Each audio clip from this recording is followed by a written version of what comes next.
வணக்கம் நண்பர்களே. நம் வாழ்க்கையில் நவக்கிரகங்கள் மிகவும் முக்கியமானவை. ஒவ்வொரு கிரகத்திற்கும் ஒரு புனிதமான மரமும் ஒரு சிறப்பு பழமும் உள்ளது.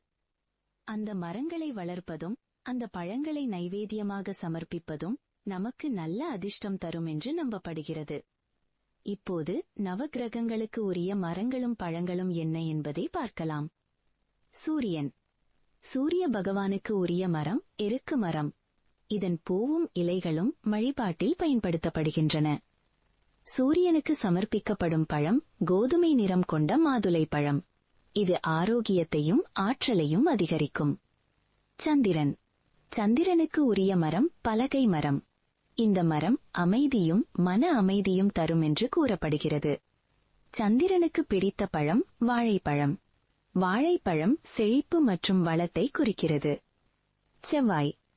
செவ்வாய் கிரகத்திற்கு உரிய மரம் வேப்பமரம். வேப்பமரம் உடல் நலத்திற்கும் சூழலுக்கும் நல்லது. செவ்வாய்க்கு சமர்ப்பிக்கப்படும் பழம் மாதுளை. இது சக்தி மற்றும் தைரியத்தை குறிக்கிறது. புதன். புதன் கிரகத்திற்கு உரிய மரம் வில்வ மரம்.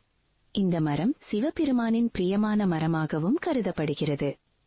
புதனுக்கு பிடித்த பழம் நெல்லிக்காய்.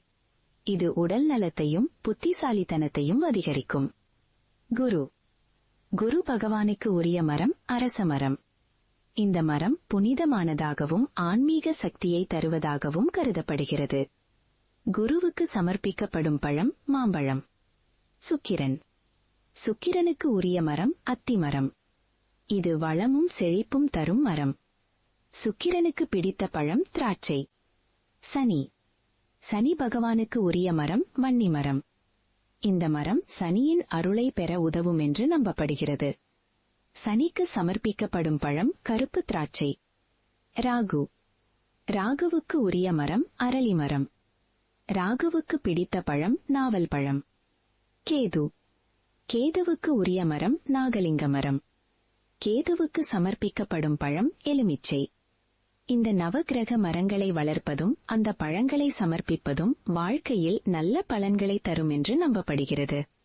இந்த தகவல் உங்களுக்கு பிடித்திருந்தால் லைக் செய்யுங்க, ஷேர் செய்யுங்க. மேலும் ஆன்மீக தகவல்களுக்கு நம்ம சேனலை சப்ஸ்கிரைப் செய்யுங்க. தேங்க்யூ.